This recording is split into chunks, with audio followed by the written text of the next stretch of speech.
Good afternoon, ladies and gentlemen, and welcome to a very special interview with me, Matt Dawson, as your host, interviewing basically the creator of Geek Apocalypse and Steven Hesse Media Enterprises. Good afternoon. Hello, Mr. Matt. Thank you for interviewing me. This is nice. It's an absolute pleasure to have you. Basically, I want to talk first about the site originally, how it kind of came to be.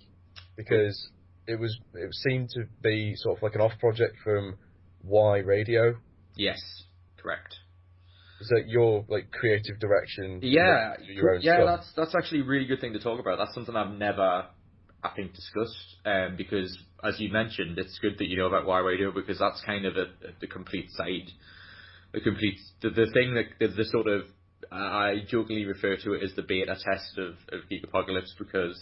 That wasn't me. That wasn't me in terms of I wasn't in complete control of it, and it wasn't something I set it up. So the basic thing about Y Radio was a community radio station that I essentially started when I worked for the YMCA charity. I work as a youth I work as a youth worker as kind of like my main source of income and.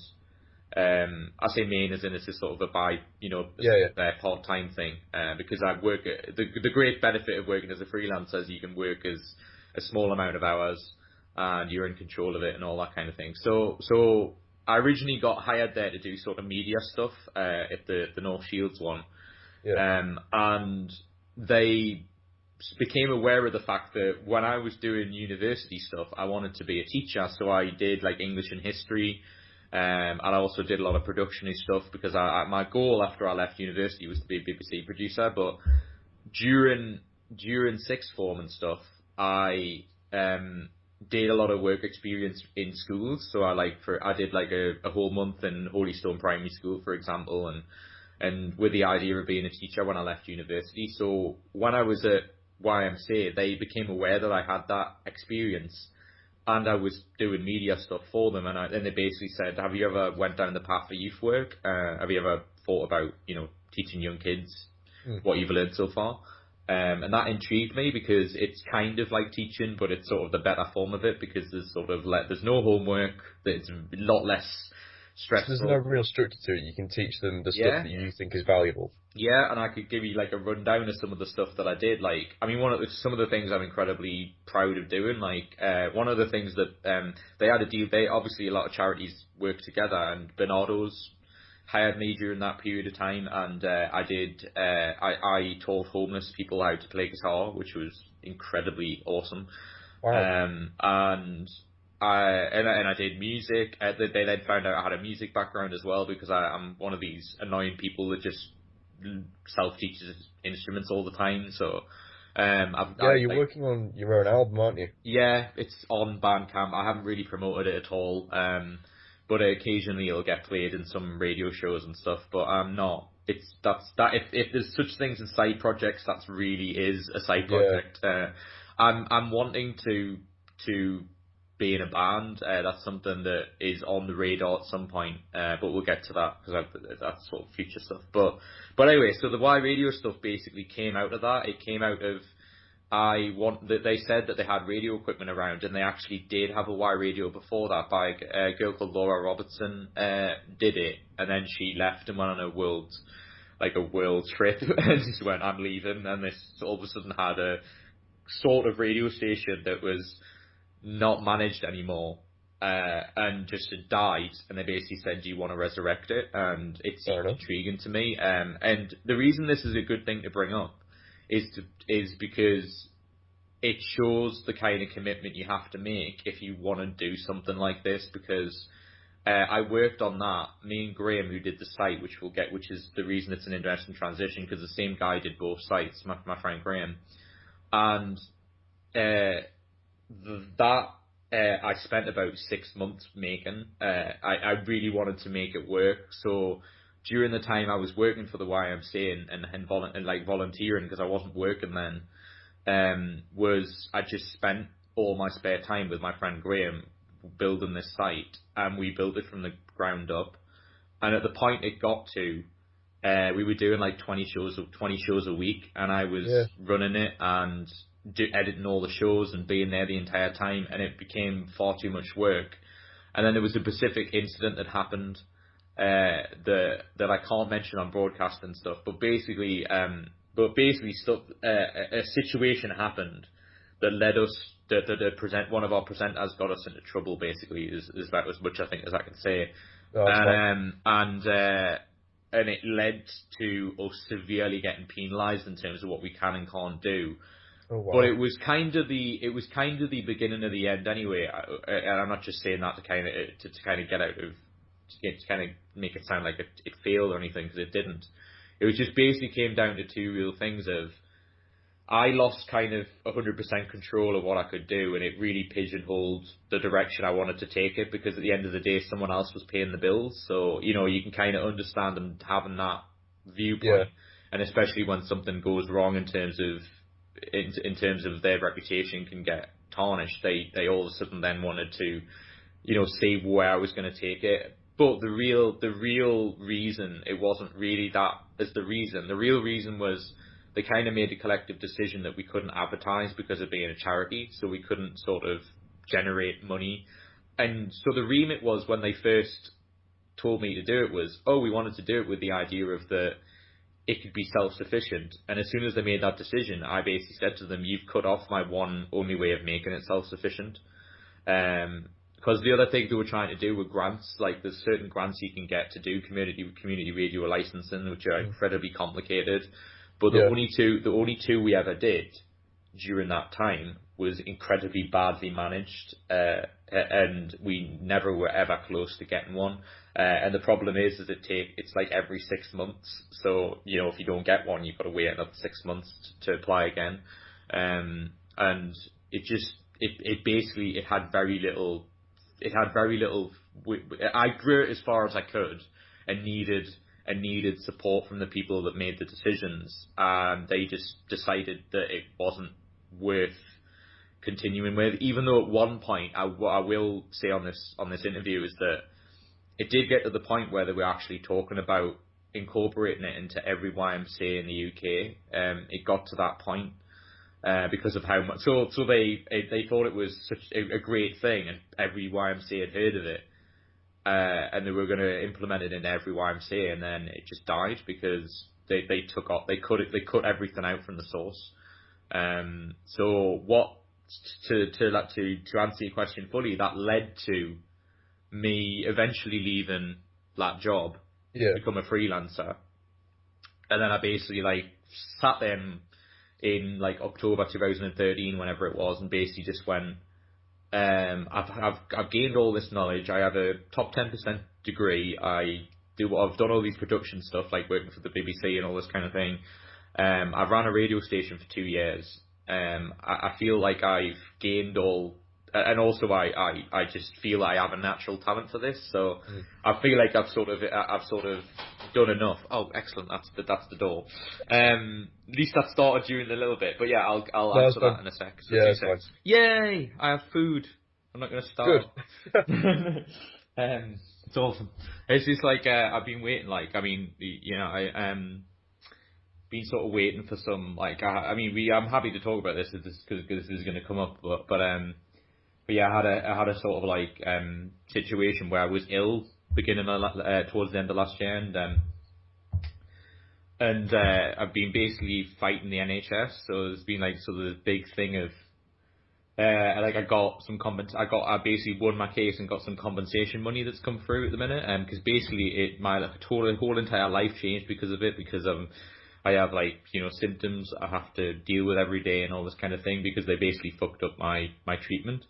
Is that to do with the? You put it as a blog post. Probably. Seeing it. Yeah. I've at least brought it up because it's led to me doing mental health stuff. It basically was in relation to my mental health, because I have bipolar disorder. So, and I have a very serious form of it, a very sort of extreme form of it, that it can really affect my life. And they basically gave me medication that didn't work, and I almost died. It was incredibly touch and go. But So basically afterwards, I basically went, this isn't acceptable. Instead of people just saying like, move on and go, well, that's it. Well, at least you're recovering now. I'm like, no, you know, I lost 6 months at least of my life, and I potentially am not able to work full time for another year. So they basically just gave me money to basically say, we're not allowing you to work because of all the stuff that you went through. So basically, the point I'm making is that the reason I'm bringing this up is because now that they've been given this money that I've been fighting against, I can now afford to actually eat like a proper human being. Like not Congrats. not just basically like, I'll eat today if I'm lucky. Yeah, no, it's all nice because as I say, I haven't worked since that particular time, so since like last summer. So so it's just nice to be able to kind of go. So the first thing I did when I got that, I'm like, Iceland shop, let's fill my fridge up. But I've just suddenly realised that I've sort of calculated how big my freezer is, so I'm going to have a lot to eat today. And that's why Hesse goes to Iceland. Yes, and that's why, and that's why money impoverished people go to Iceland. There's too many poor jokes with that. Other supermarkets are available. Just do that with my podcast joke there. I'll say that every time I mention a product, I always say that, and then just mention something else.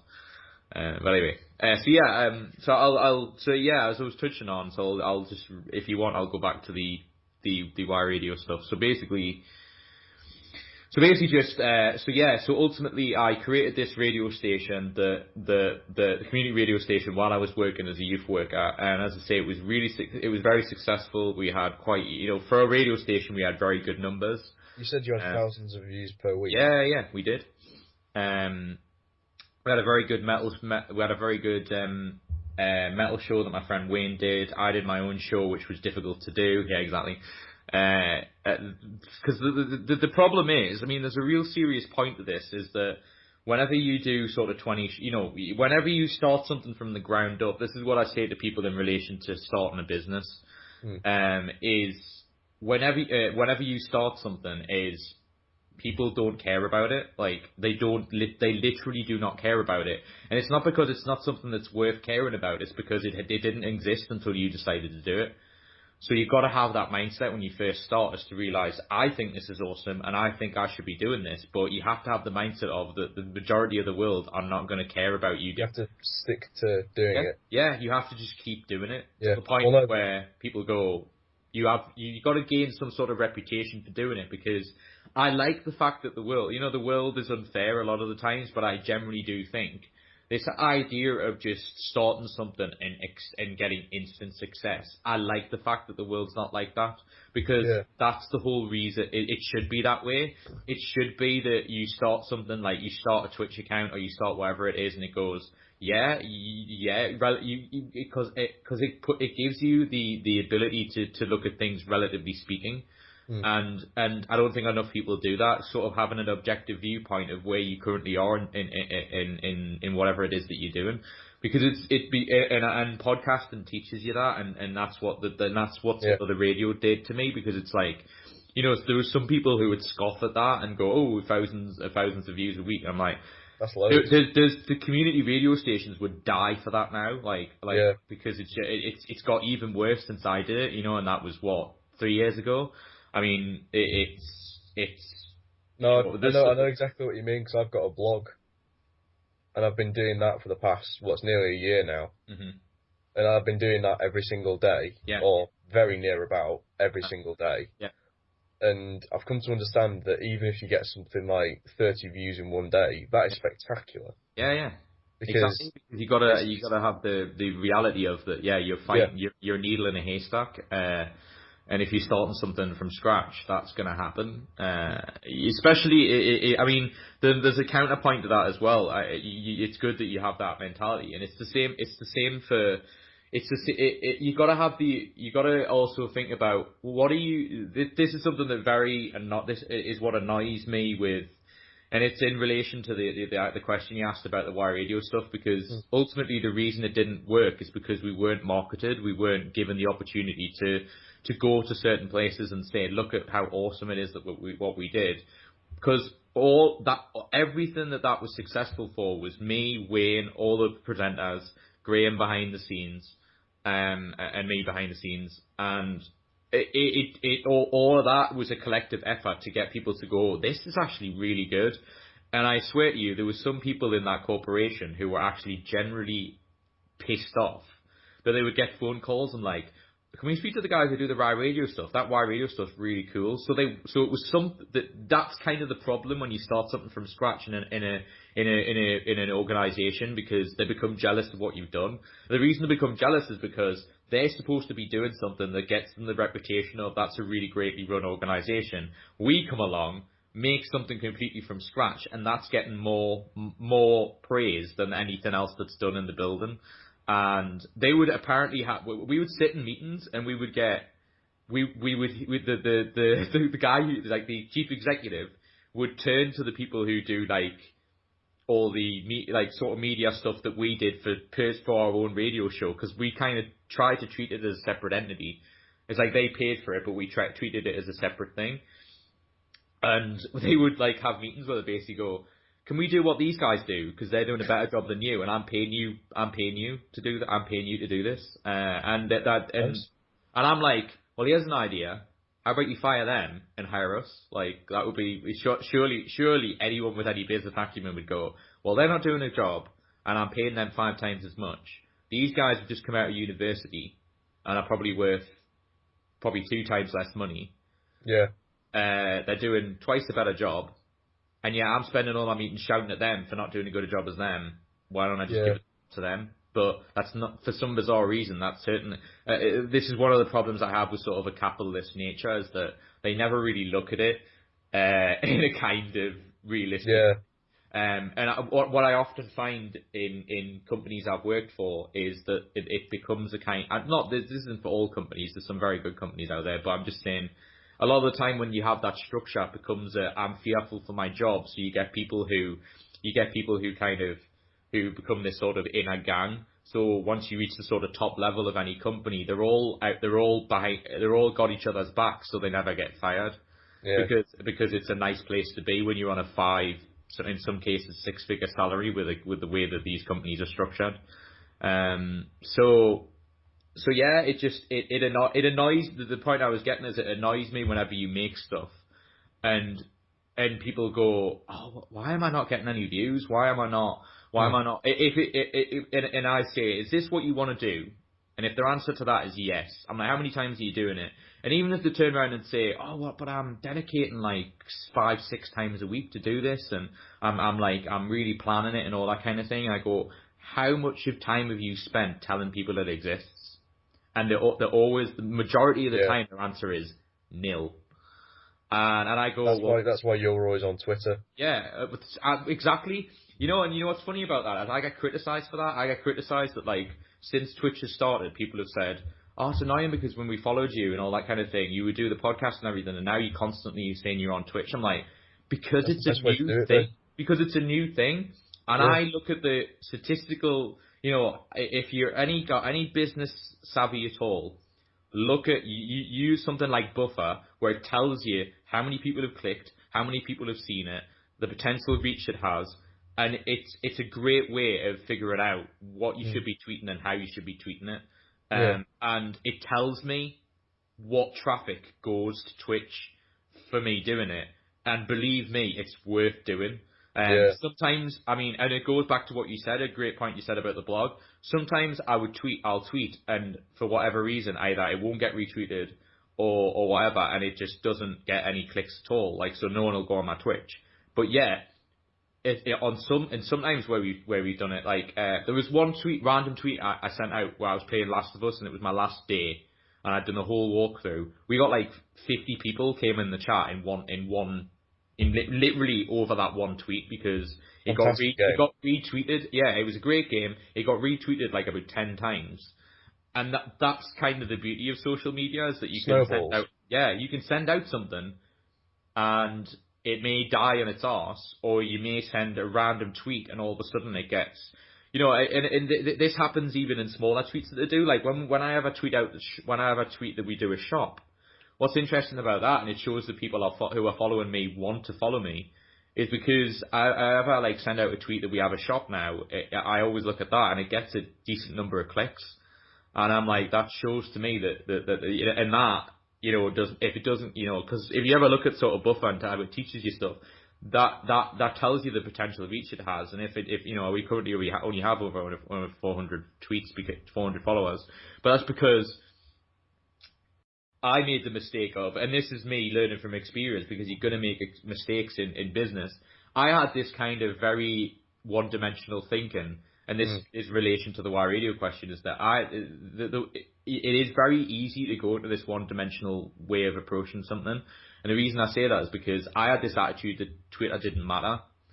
I meant that because I was getting really good numbers in podcasting, putting it on iTunes, putting it on Podbean and various other things, that I didn't feel I needed to be on there, and boy was I wrong, because that's kind of having a naive approach of going, oh yeah, well the podcast is self-sustaining, and this is my point, is that, but I forgot all the effort I made, especially in the sort of first 6 months of promoting my podcast. Like, I was on Twitter all the time, doing that, and so my problem is I lost a decent number of followers because I stopped using it. I stopped using it, thinking it didn't matter. Obviously, as well, with all my health problems and stuff, I didn't tweet as much as well. But I imagine there was like a few barriers. Doing stuff. But to put it into perspective, since I've been back and since we've been doing the Twitch channel, we've had like 100 followers so far since we've done it. So that'll that's steadily been increasing. So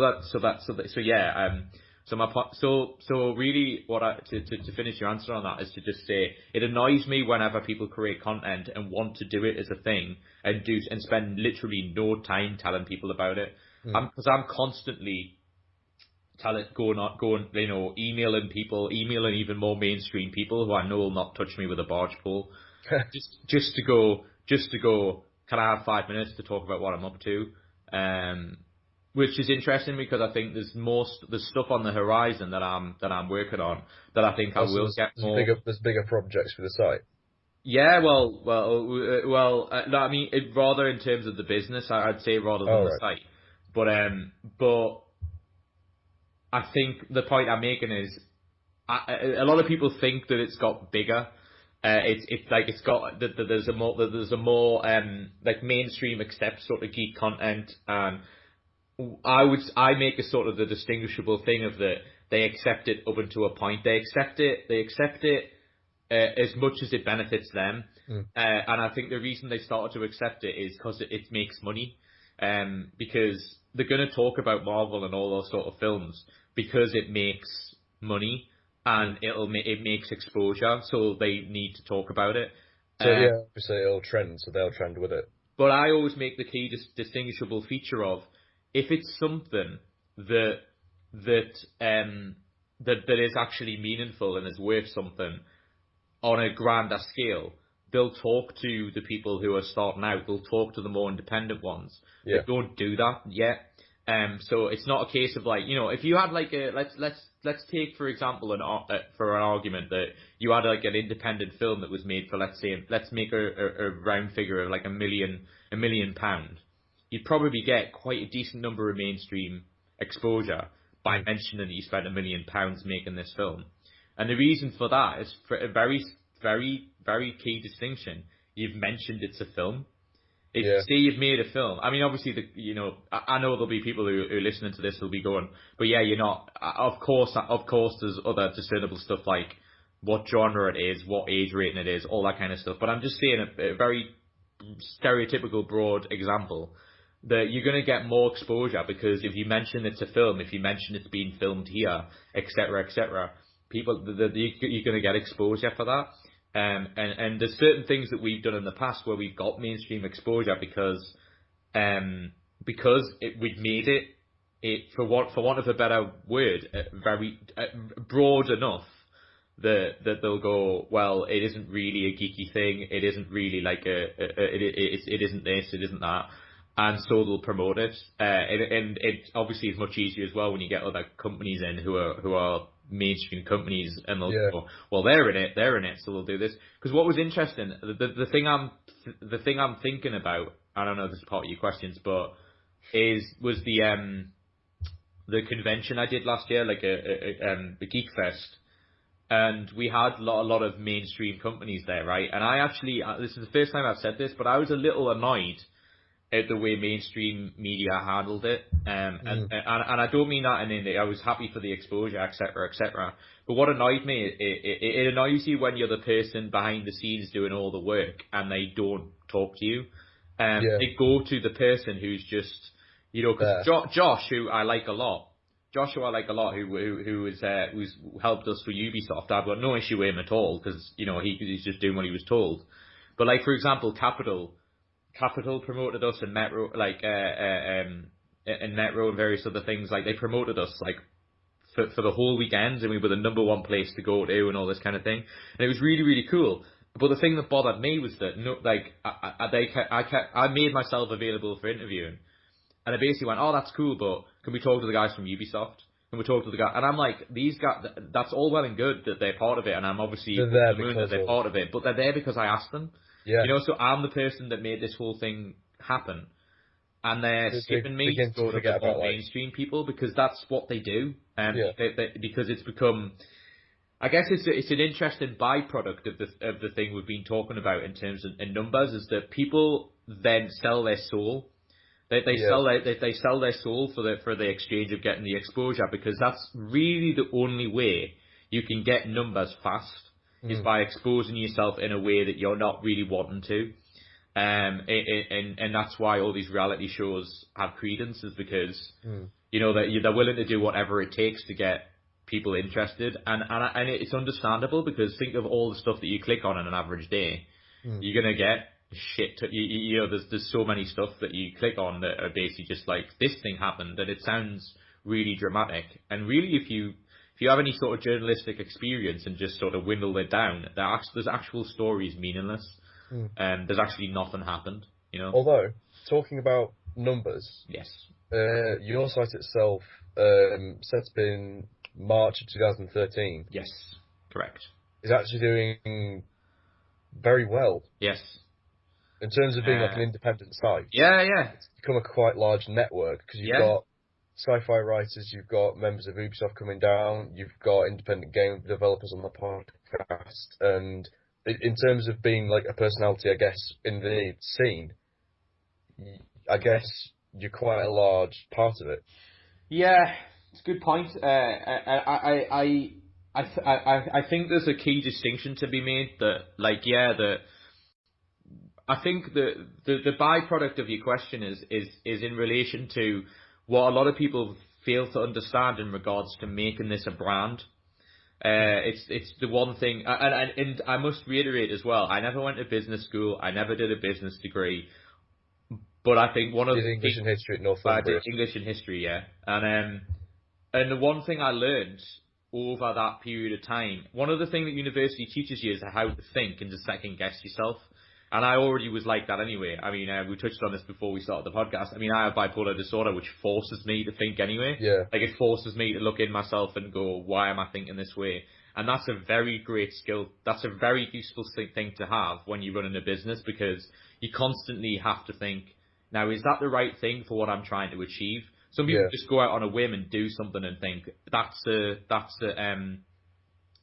right thing to do. My problem with that is that you got to think about what you want your brand to be, and actually build your brand as in the actual like trademark. So as in, I'm referring specifically to Geek Apocalypse, and that everybody knows that it's my thing. As people who follow the stuff, everybody knows that I'm the guy behind it and I'm the guy running it. But I want eventually it to be that whenever Geek Apocalypse is on a poster, which it has been before, we've occasionally produced stuff where I'm not involved at all, other than behind the scenes. So but people will come back to it. Yeah. And know. Yeah, if they look at my label, they'll go, oh, that's the thing that Steven does. Or they'll go, oh, them guys are cool. That's ultimately what I want. I don't want it to be. This is one of the reasons why I wanted it to be a brand, is because I would be a fool to, I don't think it's unfair to say that I want people to know that it's my baby, in a sense, that I did it. I want it to be known that I did it. Obviously, because it's something I've spent a lot of time on. So the reason but at the same time, if it ends up on a poster of us at what we're doing. I want it to be that people look at it and go, oh, them guys are really cool. Like, so whoever I ultimately send will be like, oh, they're from the Geek Apocalypse guys. They're really cool. That's ultimately what I want to happen in the future. And it does happen in a sense. And that's really ultimately, it's the same with the Twitch. It's that, like, eventually, we've only just started now looking into, because I've spent about a month and a half working on it, is that I'm wanting more people to contribute to it so that I'm actually in the background. Like, and it was really fun yesterday to watch. My friend Kieran was on doing a bunch of stuff, and it was really nice to be just in the chat, and I just chatted to people, and I got on with my work, and literally, because Saturday is literally my only real day off, so so it was really just nice to have that, and I had a really sort of like sense of achievement in that, because that's what makes me know that we're heading in the right direction, is because I want to have a thing. But to get back to, it's such an interesting question you asked, because in terms of the independent thing, this is something we were talking about in relation to, I was talking to my moderators. I'm very fortunate enough that I have moderators on my Twitch channel. And I was chatting to them about this very subject, and I'm like, this is what I ultimately think is the problem, is that people make the decision to promote themselves, not a thing. And that's much more difficult to market. It's not impossible, but the reason I say that is because if you just promote yourself and promote just like a single thing, like, it's very much more difficult to get an audience that way. And my view of doing this is, I want to create a thing where people can look at it and go, that's really cool. Like, can I be a part of this? But it's like a creative team rather than just like one person. And that's something the remit has always been that way. It was the same at the Y Radio. Like, I gave credit to everybody that was involved. It wasn't just me. Granted, I did majority of the stuff, and I could sort of, if I was being lackadaisical about it, I could say, well, but having said that, it was me that did majority of the work. But it would not be true if I did to say I did all the work. And there's a huge credit goes to Graham, my friend Graham, who did the Y Radio site, because he worked for them at the time, and he was old schoolmates with me, and I see him all the time now, so that was a nice bonus. And he was kind enough to do the Geek Apocalypse one, and he deserves huge credit for the amount of stuff that he do. I drive him crazy, because of the amount of stuff I ask him to do, and he's like, I'm not actually sure how to do that, and he works full time as a website designer for a company in Newcastle, so it's not like he's not qualified. I drive him crazy, because I'm like, oh, I'd love to do this, and he's like, don't really know how to do that, because we did the really difficult thing at the beginning, but ultimately better in the long run. If we built the site from scratch, so we didn't. So we didn't do it with like a kind of a template. We did it. The template, which, as I say, I gave him the rights to, is that the template for the site is his baby. Like, I told him how I wanted it to look, but the template is his, so I said to him, because I believe in giving people credit, as I said to him, if you've got any portfolio stuff, which he has, obviously, as I basically say to him that, there is such a thing as the Geek Apocalypse template, which is his thing. So I made sure he did that, because he deserves the credit for coming up with it, because I absolutely love what he did with the site. So I made sure to tell him that he should take credit for it. But yeah, it's to go back to what you were saying, it's a team effort, and that's why it ties really nicely into what I've seen on the site. Like, originally when you were setting it up, you've described it as becoming a network. Yes. Do you think you've done that? I have and I haven't. It's a good question, and I'm prepared to be honest about it. Is that it's incredibly difficult when you're doing something on your own to literally just have the time to be involved in all this kind of stuff. And the point I was getting to is good. You're right. It's a great tie into the previous question, because the problem is that, as I keep saying, is that whenever you ask people to do something, like say for example, I have a friend who does Twitch. I'll go, do you want to like get together and do something? Now, the problem people have in realizing why I ask of this is they go, I want people to use my stream, and people take that as me going, oh, you just want to take all the credit and you want to take all my views away. And I kind of go, what chance have we got in a software that's developed in America and predominantly is an American supported thing? How are any UK people going to get an audience on Twitch? And if anyone is, it's going to be one person, not 10.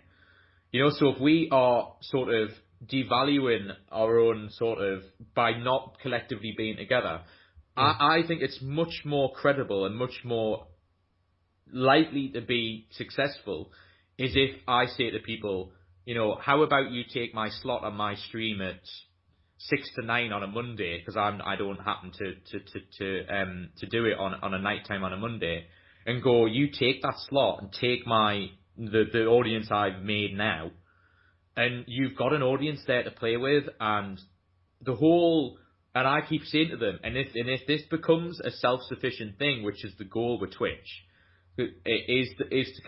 for it to make its own money back, so we can keep doing it. That's the goal. Is, you know, you'll be rewarded for that. You know, because I'm a company, I will pay you to do that. You know, when it becomes a viable thing. But people have the attitude of, oh, I'll do my own thing and I'll do it at my own time. And that's ultimately the problem. Is I find that happening more often than I do. Than ever, and that's something that really worries me, because I don't think people are spending enough time realizing the importance of it, realizing the fact that if we, you know, because I've done, you know, a lot of the time as well, and I'm saying this not to be controversial, it's just a fact. You know, I've been doing this for nearly 2 years, and it is, and obviously all the stuff I did before. And it's not like and I spend all my time doing this. You know, I'm in a fortunate position right now where I'm not working and I don't have to work. And so I'm spending all my time, more than I ever have, spending my time on making this a viable business. And that's all happening behind the scenes. And it kind of frustrates me when you get someone who does a Twitch account once every 2 weeks, which is their remit to do. But I'm just making the point of, to do it once every 2 weeks or once every month. And then come to me and complain, but nobody's coming into my Twitch channel, Stephen. Nobody's doing this. Nobody's doing that.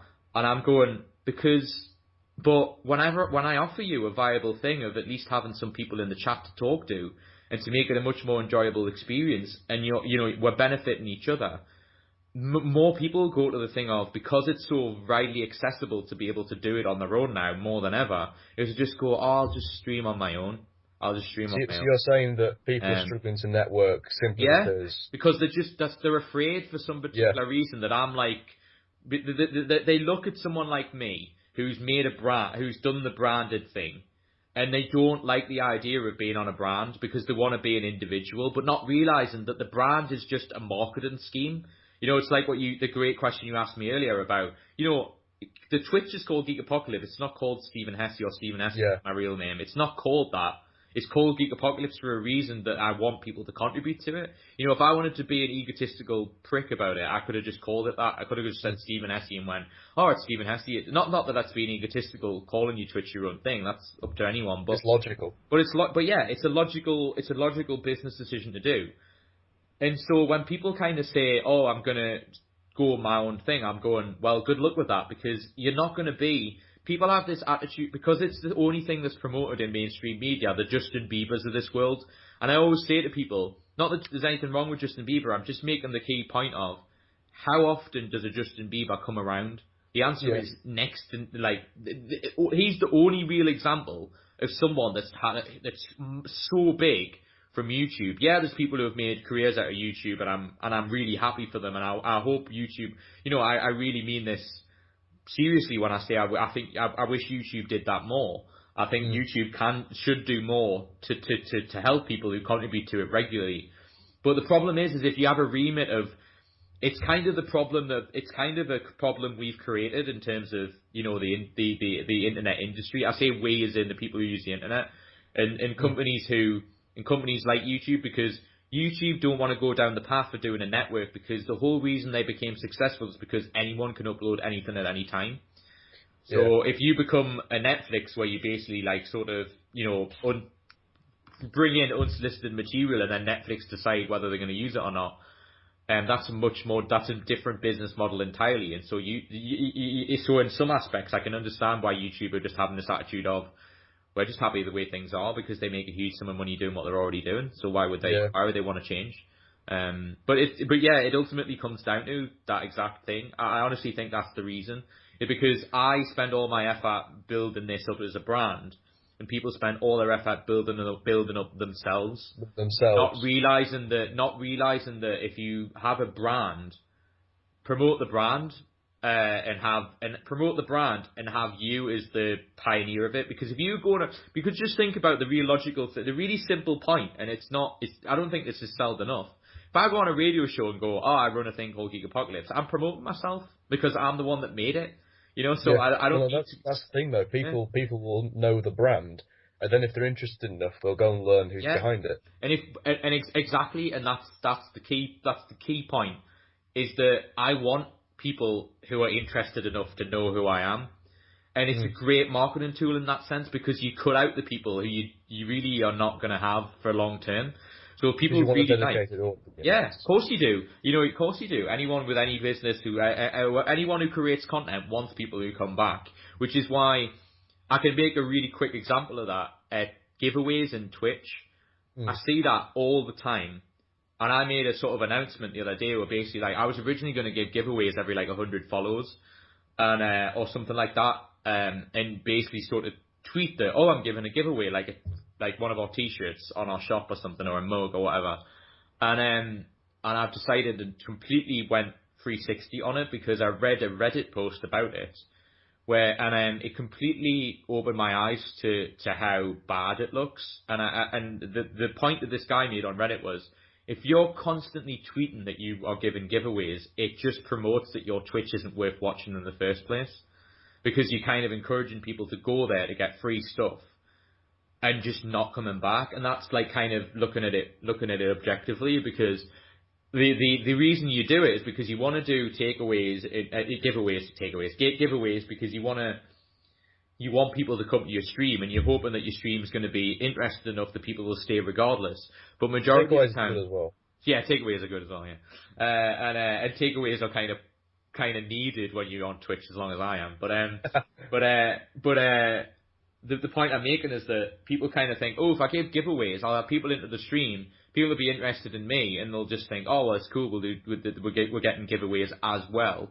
And really, unless you're kind of like the sort of Geek and Sundries, the Nerdists, or Day 9 or whatever, who are able to give giveaways every now and again, that's a surefire way of just financially screwing yourself, giving giveaways all the time as well.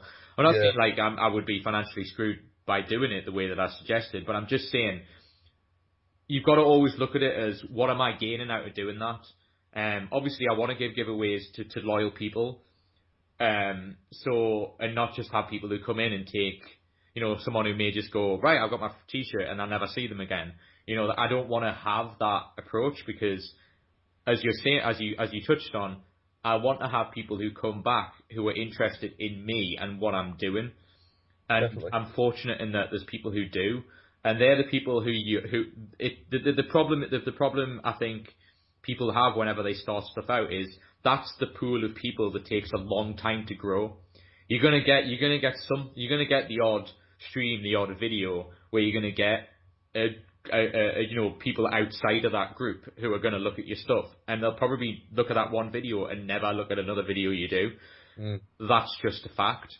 And if you get kind of sort of too obsessed with them people, that's not a viable way of doing a business. The business you want are people who are going to buy your stuff, who are going to donate to your Twitch, who are going to buy your t-shirts, who are going to do this, going to do that.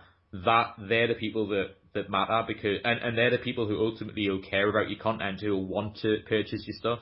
And that's noticeable when we started the shop, is that we got a bunch of people who bought our stuff.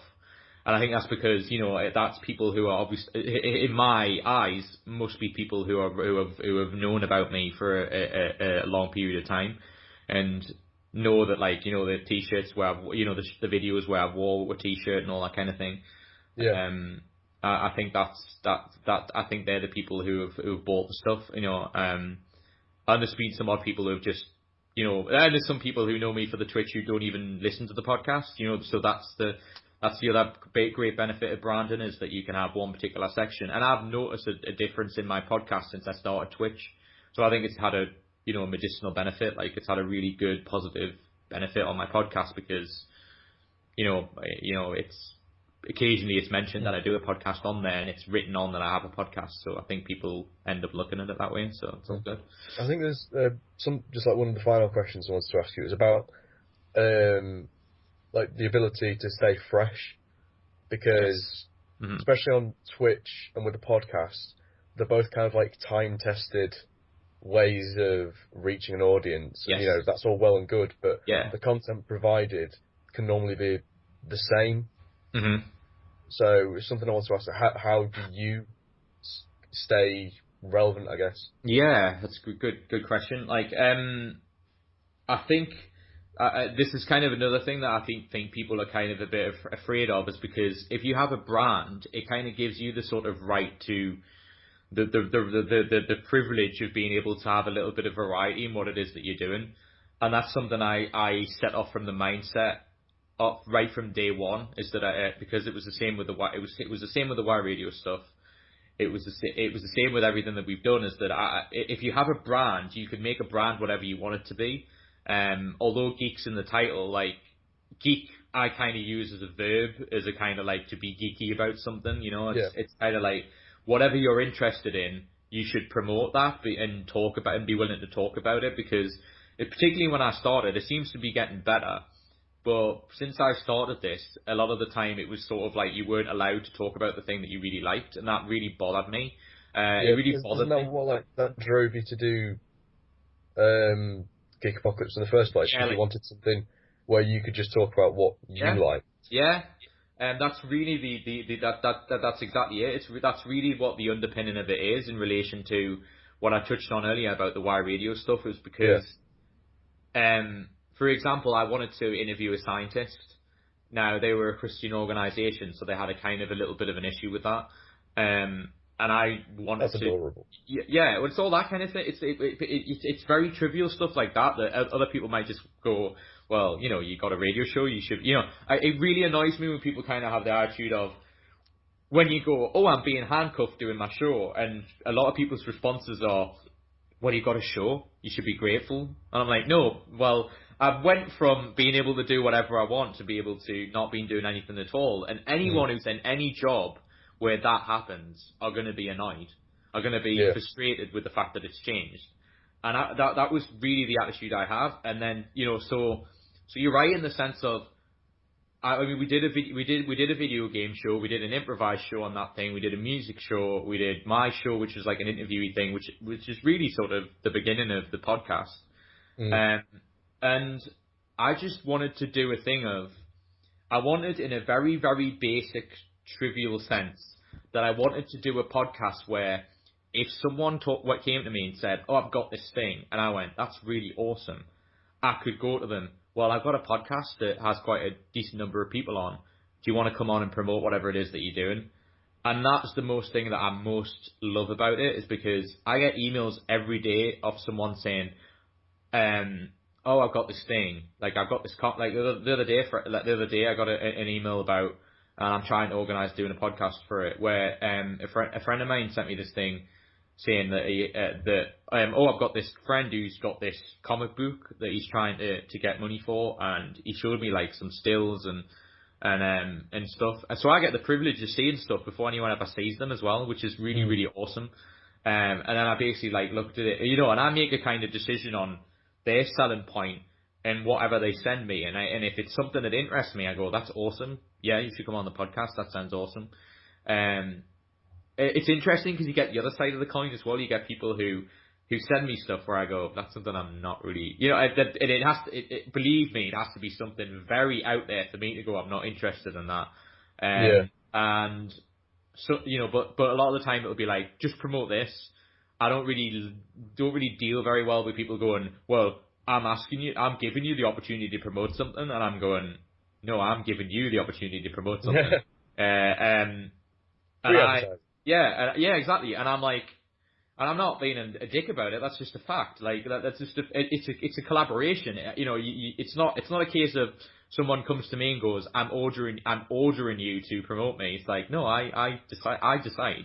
Every decision that ever gets made on the podcast the final decision goes to me. So anytime that, you know, if someone decides to be over the top annoying about it, or kind of feels like this deserves some sort of special privilege, that's never a good way of going about stuff. And that's kind of the reason why I think the people we've had on the podcast have been interesting people, because it really comes down to how you pitch things. It really comes down to how you kind of deal with people, and if you've got to kind of like, this isn't an act. I'm generally, it isn't an act in terms of me being a geek. It isn't an act in terms of me being interested and curious, because this is something I've always been like. But also, it isn't an act in terms of me being like sort of grateful for people coming on. If you ever read any of my emails, it's never done in a businessy sense. Like, it's all, you know, it's structured in a way that's business-like, but it's informal. Yeah, it's informal in the sense of, it's me kind of going, I think you're really awesome, and I really like the stuff that you do, and it would really be an honor. It would be an honor or a privilege or whatever for me to have the opportunity to interview you. And so whenever anyone asks me, like, the more upmarket people, you know, the more well-known people I've had on the podcast, it really comes down to that. It really comes down to me being, humble and saying, you know, it would be great for you to come on, and also have the attitude of, but if not, that's okay. You know, there's too many people who are still like, whenever you get a decent number of audience, who kind of have this sort of thing of like, they feel that they owed something, that they owed people to come on, and it's like, no, they still ultimately have a decision, just as much as me saying yes or no to somebody is to go, you know, they have if someone turns around and says that they're too busy, or just be grateful that they got back to you, because, you know, sometimes people don't. And if they come back to you and say, oh, not this time, we're too busy, or whatever it is, take it as the fact that they went to the trouble of answering you, which shows that they at least looked at your stuff and said, well, they're a real people who deserve to be answered. Like, and it's just that's the way things go sometimes. But yeah, in regards to Twitch, in terms of keeping relevant and keeping interested, is I keep changing the games, because I have a kind of a low boredom threshold, and I think audiences do as well. Like, it's nice, once a month I'll do a week playthrough or something, because that interests me, and I think Last of Us was a great idea. Like, that was really well received. I loved playing it because it was something I didn't play yet. It's obviously a game that means a lot to a lot of people. So it was nice having my genuine reaction to stuff, because I deliberately told my friends when it first came out not to tell me, because I didn't have a PS4 at the time, and I didn't buy it on PS3. I didn't buy it on PS3 either. So I deliberately told them not to tell me what happened. So the only thing I knew was the beginning video, the beginning like sequence where he's I don't know where he's that. No, I've completed. Oh, you completed it. Okay, well, spoiler alert to people who are listening, but but yeah, when his daughter gets killed. So yeah. So I knew that already going into it. It was those moments where I've just sat there going, oh. I know, it's really sad. Like, there's bits in it. If you watch my, I'm in the process of putting all the Last of Us stuff on YouTube, and if you watch, there's some of my reactions, like there's genuine bits during that where I actually am close to tears. Like, I completely agree. Yeah. And it's that kind of I don't know, real emotion that I guess makes people stay. Mm-hmm. Because, like, obviously some of the YouTube content that gets put up is quite, you know, obviously some of it's fake, some of it's staged, whatever else. But I guess, like, the unique selling point for smaller sites, or trying like networking sites like yours, would be, you know, trying to stay as genuine for the audience as possible. Yep. And that's a lot harder. It's what we touched on earlier. That's a lot harder to do, and it'll take a longer period of time than what I touched on earlier about, you know, me being an extreme and doing like a reality show or whatever. It takes a lot longer doing it this way. It's the same for Twitch, is that, you know, people have this kind of warped view of, it's like, I got asked to go to a Minecraft festival, which was done in Tynemouth, not far from here. And I turned it down, and there was people I told about this who went, "Are you crazy? Minecraft's got a huge following. Why are you not going to that? Like, that's going to be great for your stuff. And I said, and it ultimately came down to, I was like, I'm not an idiot. I understand that Minecraft's huge. Of course I do. I know what Minecraft is. I just basically made the really key distinction of, I'm not prepared to go somewhere and fake my interest in it. And that's ultimately what happened, is I would have went there and I would have just went, oh, I can't wait for this to be over, and it's not that I have any problem with Minecraft. I get its appeal. It just you're just not a Minecraft player. It isn't for me. It just isn't for me. There's a huge community that genuinely spends like hours of their lives learning how to do certain things like engineering and spend like a week building something, and I get its appeal, and I actually have said in the past that I actually like. I'm really happy that something like that exists, because it actually teaches kids how to build a game from scratch. That is literally how a game is made in a graphic sense. Is it literally you do a building blocks in terms of codes of doing it one step at a time. So it's a really good way of showing someone how a video game is developed from scratch. Like that, I mean, obviously, but there's obviously, like, it really comes down to coding and stuff like that in terms of how to get them stuff to do it.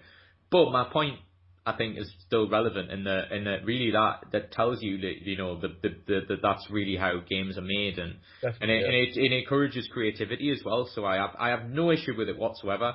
To the point of to transverse it to a kind of business sense, is that Kieran, who's like our young intern who's on our Twitch and everything, as I'm trying to get him to do a night of Minecraft a week, because I'm aware of its appeal, but the reason I want him to do it is because he's a Minecraft player, so it'll come across when he's playing it. Cool sorry? Dude? Yeah, cool dude. Yeah, cool dude. So that I'm only mentioning that because I understand its appeal. I understand its relevance. It's like So you don't want to end up pandering to like the people who you don't want as an audience, basically. Yeah, and also it comes across like you were talking about, is that like I mean, it's not that I haven't done interviews where I haven't been interested or whatever it may be, and there's occasions where that does happen, but the point I'm making is I want to actually like make an effort to make sure that doesn't happen often in Geek Apocalypse, and that so if you ever click on something, I think I honestly think the key reason is, I'm never going to know this for sure, but my hunch is that the reason people keep coming back to listen to the podcast is ultimately because whenever someone comes on, that is basically like me nudging something in front of someone and going, I think this is cool. Like that really is ultimately what it is. I said this to the BattleBards guys, because I'm releasing a part 2 of the BattleBards guys who do this like audio tabletop stuff, which is really cool. They're currently on Kickstarter, and I really like those guys. They're really nice, and I chat to them all the time. And I said this to them guys, is that when they were like, oh, we had it, it was really cool. We got a noticeable difference in the podcast, and in the Kickstarter, the first Kickstarter they did. And I'm like, that's cool and that's great. And I've had people email me back, like Andrew Harmon, who did a card game called Frankenstein's Bodies. Like when we were at Expo, and we did a podcast like 2 weeks before in preparation for it, and because we're going to Expo literally in a couple of weeks' time. London? No, it's Birmingham. It's a board game convention. I was actually going to go to London Expo, but I've kind of changed my mind. I keep changing my mind. I keep kind of wanting to go and then not going. Like I'm not sure. I might end up making a last minute decision and just going anyway. But we'll see. But yeah, no. This is a board game convention called UK Games Expo, which is on at the end of the weekend, and we've went the last 2 years. And it's really good because I got a table and all this kind of thing, and I get the opportunity to talk to people, which is really nice. And there was a guy called Andrew Harmon who did a game called Frankenstein's Bodies. That during the time he interviewed me at Expo, he was like about £500 away from reaching his target to make his game, and I really thought his game was awesome, and we promoted it with him. And like about 5 hours before his Kickstarter ended, there was a bunch of people who listened to our podcast and looked at his stuff.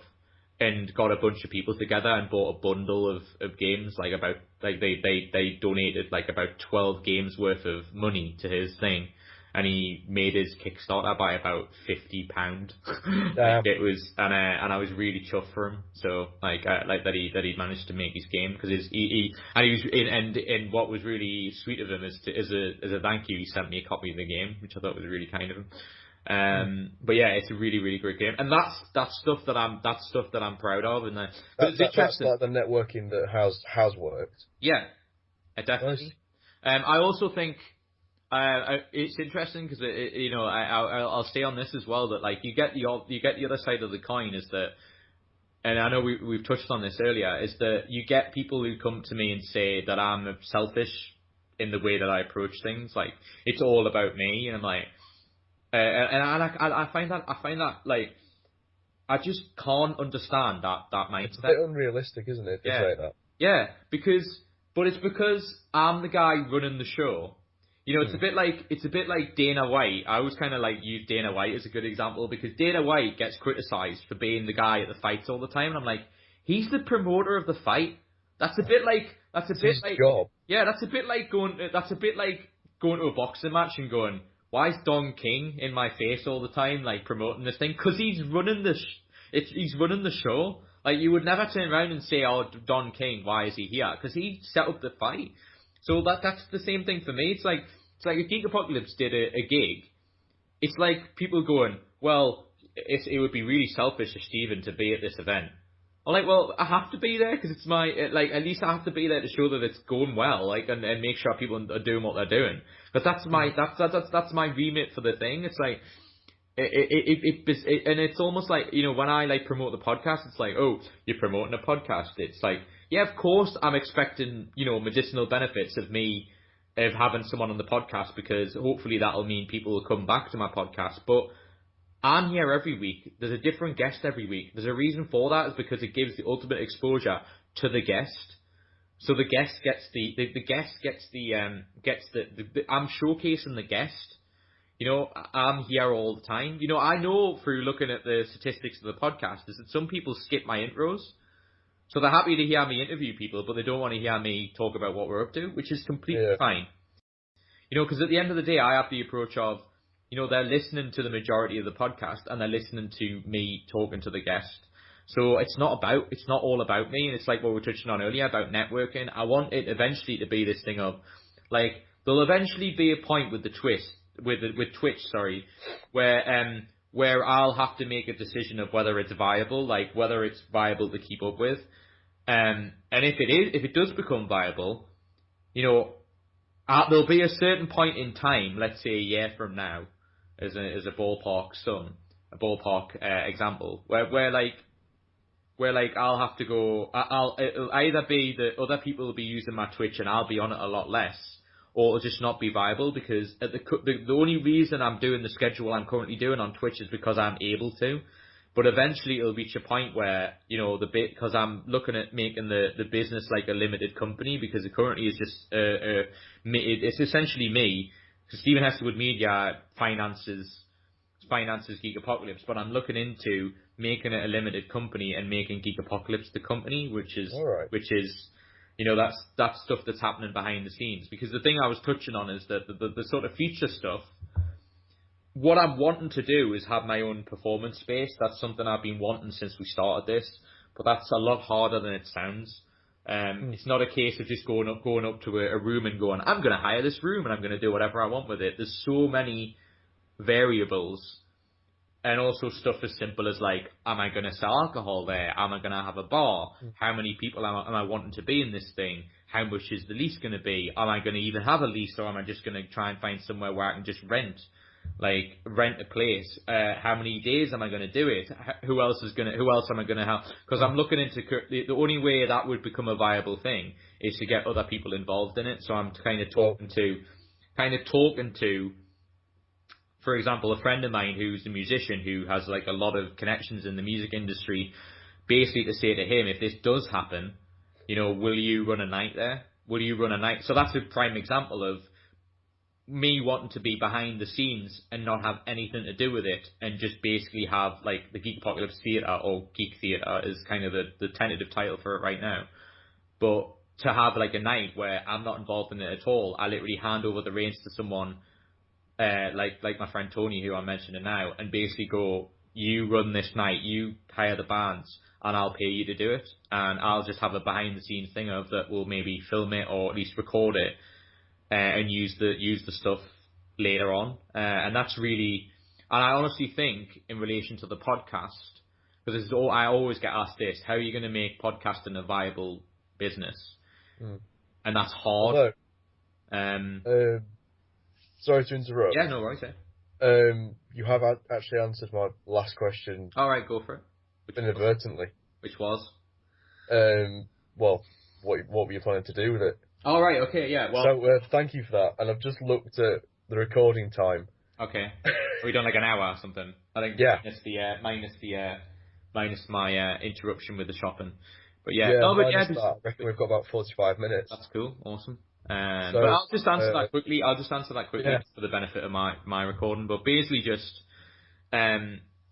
it's something I wanted to mention about in terms of being, whenever I get interviewed, it's just having the opportunity to talk about the difficulty with getting people to care about podcasting in the UK. It is really, really difficult, because it's not part of our culture here. You were talking about this on the Call of Duty stream. Yeah, exactly. Just before I joined, funnily enough. Yeah, and because the reason for it is because, podcast. You've got first of all, you've got to bear in mind all the sort of mainstream podcasting that anyone's heard of from America has come from like years of trying. Like Nerdist has been going for I couldn't believe this when I was reading his book, but Nerdist has been going since like 2007. So that's like 9 years. It's like that's a long time. If you put it into perspective, that I feel like what I've achieved in 2 years is good in comparison. I'm not saying in comparison to them, because in 2 years they would have done a lot more than me. But you've got to put it in the reality of the situation of where I'm based. I'm still living in the place that I grew up in. He's living in LA, where it's incredibly easy to access everybody. He had a stand-up career before then. He did it 10 years. He's like 10 years older than me when he started. So there's so many variables as to why that they have a better opportunity than me. But it doesn't mean it isn't possible, but it just is a lot harder because, the problem over here in a nutshell with podcasting is, and I say this all the time, there's not enough people doing it on a consistent basis. There's not enough people who are mainstream people doing it. There's only really Richard Herron that I know of that does it consistently. That gets like exposure, and he does a great, and one of the things he does, which is why I wanted to look into the Geek Theatre idea, is he hires Leicester Square Theatre and does a live podcast and pays, and the audience pay to see it. Now that's something really that is one way of looking into maybe making the podcast a viable thing. If you literally pay everybody and get the audience to pay for what you're doing, and then you can at least cover costs that way. So that's something I'm looking into. But in terms of I'm specifically talking about getting companies to advertise on your podcast, and it's because companies do not care about podcasting over here. Whereas in America, it's such a big thing and so many people do it. It's like if you're a comedian in America and you don't have a podcast, you're shooting yourself in the foot. Because you're just not, you're creating an audience for yourself to be able for people to know where you're doing stuff and all that kind of stuff. So the problem is that there's enough companies, and it's a big enough of a country, that even though maybe let's for argument's sake say only 10% of the population know about podcasting, that's still way more than we would ever get in England. Yeah. And that's, or the UK. You can even make a UK thing, and that's ultimately the problem. And so that means if it's the same for the audience, it's the same differential difference between companies, is that there's less companies to choose from, and there's less companies to convince to care about podcasting, and that really is ultimately the problem. Because the way, for example, I don't see if I was in their position and I understood podcasting and the internet as much as me, to me it would make logical sense of, like, we have a lot of people who do board games come on our podcast. Now, why doesn't a board game company come to me and say, oh, you get 5% off, and that 5% comes to the podcast as a way of paying us, and people and a person gets 5% off for the very board game we're promoting on the podcast? Because to me, that's a win-win situation, because if you give that exclusive thing to me, all the people who listen to my show are going to go to your thing because you're offering something in exchange for listening to the very thing that they're listening to. And that happens in America all the time. But companies just don't see the advantage of doing it here, which I find ludicrous, because if the Twitch got big, like, say I had 1,000 followers and I was getting like about, I don't know, let's say hundreds of people watching one stream at any one time, why isn't it plausible for a video game retailer to come to me and say, for this amount of a percentage of sales, you know, we'll advertise on your podcast and we'll advertise on your Twitch? Because how great would it be if I got the latest game and they sent me the latest game, and I did a whole week's worth of playthroughs on it, and then said, oh guys, if you want this game, go to this place, you get 5% off it, or whatever it may be, and some of that money goes directly to the very thing that you're watching. That is a much more viable business than having people go onto your Twitch and go, could you donate money to the very thing that's free already that you're watching right now that you don't have to pay for? How can you convince somebody to donate to something like that? That's very hard to do. And that's why podcasting has never been able to do this whole subscription model, because people are reluctant to pay for something that started off free. Any mainstream person that's done any subscription models for podcasting have turned around and said it was a terrible idea. There's some that are exception, but I'm talking really in general, especially people who are independent, because, you know, if you're a famous person and doing podcasting as a side thing, you're much more likely to get someone paying for it. Because it's more difficult to go from the ground up. Yeah, if you do it independently.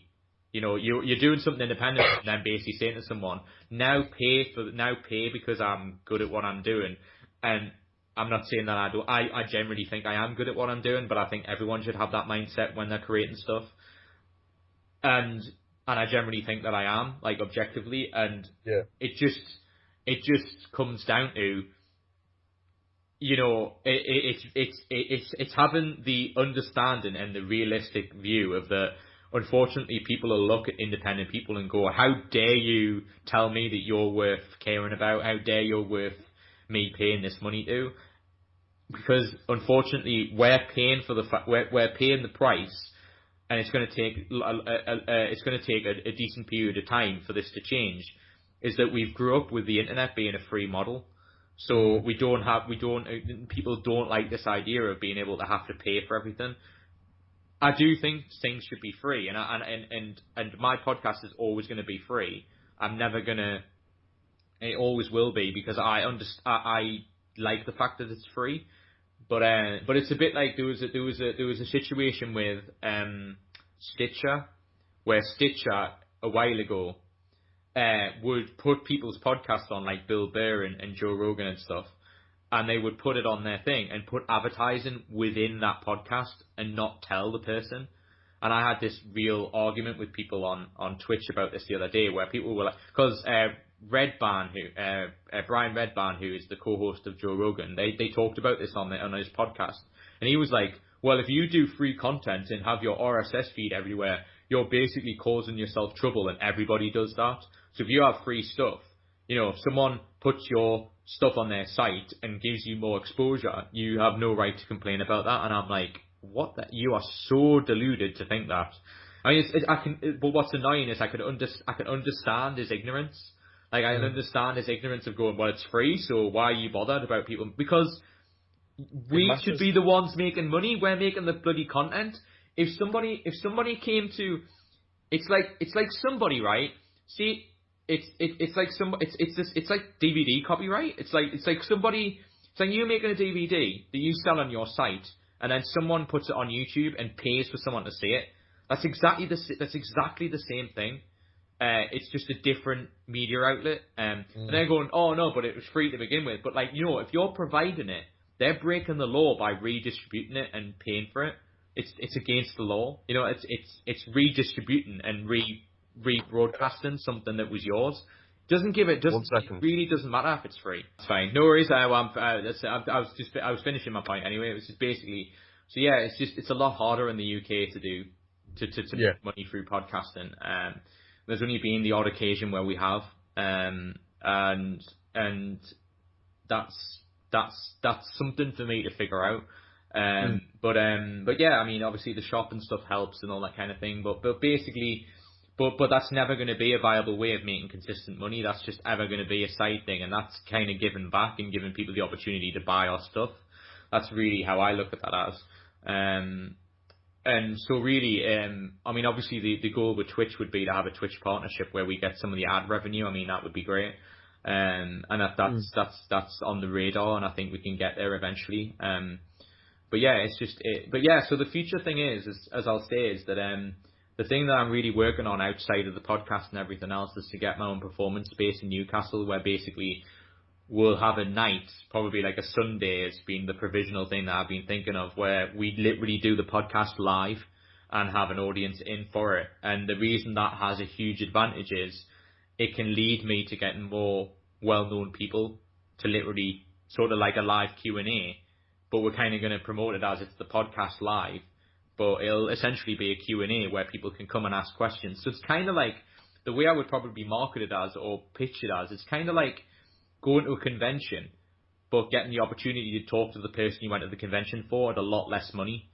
That's the reason that's literally how I'm looking at it as. So like, say like I got Chris Barry to do a live podcast, Rimmer from Red Dwarf, it's like, I've watched Red Dwarf. Yeah, I was saying like, but imagine like sort of being in a 200-seater theatre, having the opportunity to ask him a question, literally about 10 meters from him, as opposed to going to a massive convention where you're spending a fortune just to go into the thing, and then you got to spend another 20 quid just to speak to them, or just to get an autograph, or just to get a photo. You know, I would make it. You know, I would make it sort of like, because I all the time I hear people say, oh, have you heard what's happening at London Comic Con? Isn't that awesome? But I can't afford to go. Because if you make a commitment to go to a convention anywhere other than where you are, it's like a couple of £100 commitment, bare minimum, just to go down there and you know, hotels and everything else. It's a huge commitment. Whereas imagine being in Newcastle and every week I have a person from geek culture who's been in something interesting, and you can go and see them, and it'll cost you, you know, probably half of what it would cost to get into a convention to see someone you want to see. Because the reason that idea interested me is because very often I'll go to a convention to just see one person. So that's kind of why I want to do it, because I think it would work. But as I say, there's just a lot of variables and a lot of businessy things that you've got to get through, like insurance and also I need to figure out who I'm going to need to hire and various other things, you know, because obviously I'm going to need people to run the bar. If we have a bar, is a bar viable? Where's the venue going to be? Because there's a couple of places I'm looking at in Newcastle, but it's whether it's affordable as well. Because if I can't finance this myself, I'm going to have some sort of partnership to be able to do it. So it's just kind of just pitching it to certain people and go, I really think this will work, or dare I say, go down the approach of maybe getting maybe loaning the money, but obviously that's a huge risk. So if there's a way of me not being able to do that, then I'll go down that route. But we'll see. But yeah, that's really the future of it, and just keep doing it. Yeah. That's it. Well, it's been an absolute pleasure to be able to speak to you today. Thank you for agreeing to it. No problem. Thanks for the interview.